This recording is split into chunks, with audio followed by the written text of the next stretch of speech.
Bonjour, ici Camille. Je suis rentrée de vacances et me voilà de retour au musée. C'est très excitant ce qu'il se passe ici. Nous préparons la prochaine exposition sur le thème du cosmos. Elle s'appellera Rêver l'univers. Je suis sûre que le petit Nino va adorer cette expo, lui qui a tant de rêves dans la tête. D'ailleurs, cela fait longtemps que je n'ai plus de nouvelles de Nino et de son grand-père. La dernière fois qu'ils m'ont appelé, ils étaient à Libourne et visitaient le secrétariat du Père Noël. Et depuis, plus rien. Camille, t'as reçu un colis qui t'attend à l'accueil? Ah, merci Guillaume, j'y vais de ce pas. Ok, à plus tard. Peut-être que ce sont enfin des nouvelles de mon duo de choc.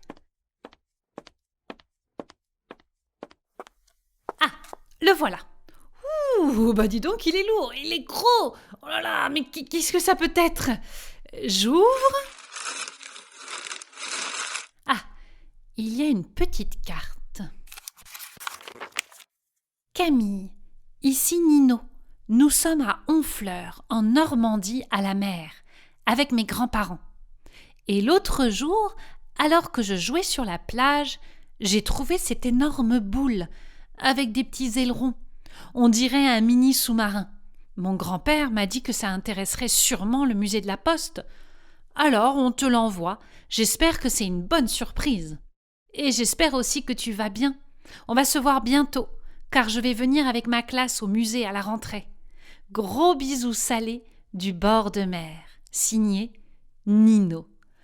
Oh, ça me fait plaisir, une carte de Nino. Mais alors, qu'est-ce que ça peut être que cette boule? Ah mais on dirait... Ah mais non, c'est pas possible. Mais si, c'est ça.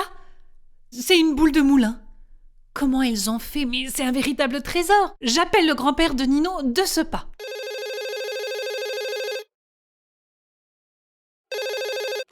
Allô? Oui? Bonjour, ici Camille du musée. Je viens de recevoir votre extraordinaire colis. Ah oui, ça y est! Ah ben, décidément, la poste est vraiment rapide. C'est une bonne surprise, n'est-ce pas? Je ne me suis pas trompé, c'est bien une boule de moulin. Je me souvenais avoir vu un reportage sur le siège de Paris qui évoquait cet ingénieux moyen de communication, mais je ne me souviens plus comment ça fonctionnait. Pourriez-vous me rappeler un petit peu cette histoire? Bien sûr, avec plaisir. Et Nino n'est pas avec vous? Et non, malheureusement pas. Maintenant qu'il a trouvé un trésor, il en cherche d'autres. Il a créé une petite bande avec des copains sur la plage, les explorateurs sans peur. Mais je peux vous dire que ça en retourne des galets et puis le sable avec leurs petites pelles. Ça y va, ça y va. Mais racontez-moi l'histoire des boules de moulin et je la lui transmettrai, en essayant d'aussi bien raconter que vous, bien sûr. D'accord. Alors voici venue l'histoire tourmentée des boules de moulin. Elle se passe en 1870.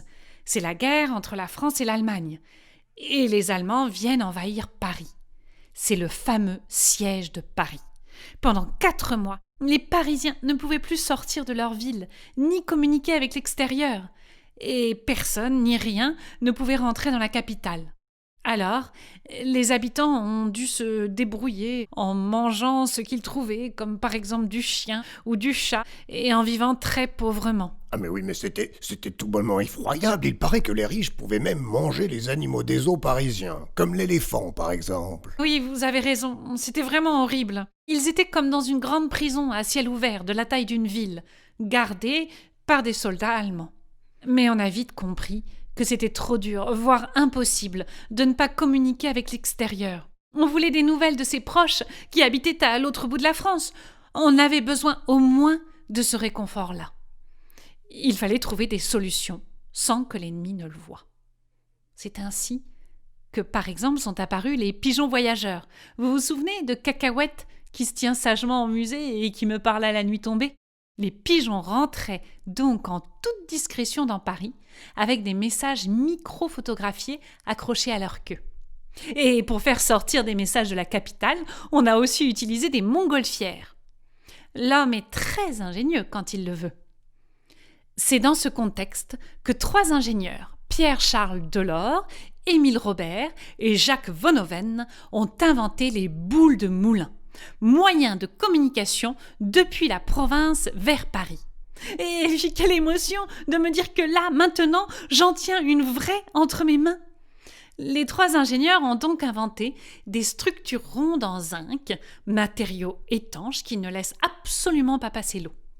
Elles étaient construites à Moulins, au sud de Paris, d'où leur nom. Ils ont rempli 55 boules de zinc avec 500 lettres par boule. Ils les ont refermées hermétiquement. Ces boules étaient aussi munies d'ailerons pour pouvoir bien prendre le courant de la Seine. Pour nager comme un poisson avec ses nageoires, pour ainsi dire. Et oui, vous avez raison, car c'est en nageant sous l'eau qu'elles devaient arriver à Paris, en toute discrétion. On les a jetées en janvier 1871 dans la Seine, en amont de la capitale, et elles devaient gentiment prendre le courant, arriver à Paris, où là, un immense filet de pêche devait les rattraper, comme on pêche les poissons. L'idée de ces 3 ingénieurs était géniale. Inventer de faux petits poissons en zinc, le ventre rempli de lettres que l'on devait tranquillement ramasser à Paris. Mais malheureusement, cet hiver-là, une chose assez rare est arrivée. La Seine a gelé et aucune des 55 boules n'est arrivée à destination. Elles se sont retrouvées coincées dans la vase et dans les blocs de glace. Oh bah alors ça c'est c'est ballot pour parler des boules. Enfin bon, mais quel manque de chance! Ce n'est quand même pas tous les jours que la Seine gèle. Oui, en effet, vous avez raison. Et ce n'est que plus tard, après le siège de Paris, que l'on a découvert certaines boules de Moulins aux abords de la Seine. Jusqu'à aujourd'hui, on en a retrouvé à peu près 30. La dernière a été retrouvée pas loin d'Honfleur d'ailleurs en 1988. Vous voulez dire qu'il n'y en a eu que 55 de jetés dans la Seine? Pas plus? Mais c'est donc très précieux ce que Nino a trouvé. Oh, je suis tellement curieux de savoir quelles sont les lettres à l'intérieur. Malheureusement, les destinataires de ces lettres ont disparu il y a bien longtemps. Mais il y a une belle histoire d'amour avec ces lettres perdues dans la Seine. En 1880, une boule de moulin a été retrouvée vers Rouen, sur les bords de Seine, soit 9 ans après son expédition. On a ouvert la boule, découvert 500 lettres écrites il y a donc presque 10 ans. Alors, chacune des lettres a été soigneusement envoyée à son destinataire. Notamment une lettre d'amour d'une demoiselle appelée Madeleine, habitant Bordeaux, adressée à son fiancé Victor à Paris. Quand Victor a finalement reçu cette lettre, il était fou de joie. Cela faisait 9 ans qu'il n'avait eu aucune nouvelle de Madeleine. Il en avait donc conclu qu'elle ne l'aimait plus et s'était enfermée dans une tristesse infinie. Madeleine, de son côté, n'ayant reçu aucune réponse à sa lettre d'amour envoyée pendant le siège de Paris, avait pensé que Victor avait rencontré une autre fille parisienne et elle aussi était devenue si triste. Alors, quand Victor comprit que leur histoire s'était arrêtée à cause d'une boule de moulin coincée dans la glace de la Seine, il se précipita à Bordeaux, sonna à la porte de Madeleine et tomba dans ses bras.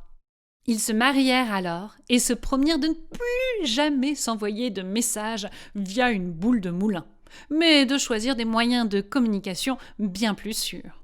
Camille, je vous reconnais bien là avec vos petites histoires romantiques. Je sens que ça va plaire à mon petit Nino. Il y a d'ailleurs une Madeleine dans sa bande de la plage. Je les vois s'envoyer des petits messages invisibles, si vous voyez ce que je veux dire. Oui, très bien.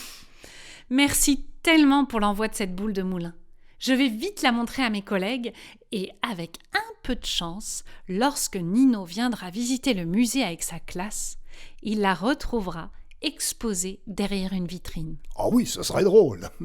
Moi aussi, je reviens bientôt pour rêver un peu l'univers grâce à votre nouvelle exposition. Quel beau thème dont on a bien besoin. Eh oui. À bientôt. Merci encore et faites de gros bisous à Nino, le détecteur de trésors. À très bientôt, Camille.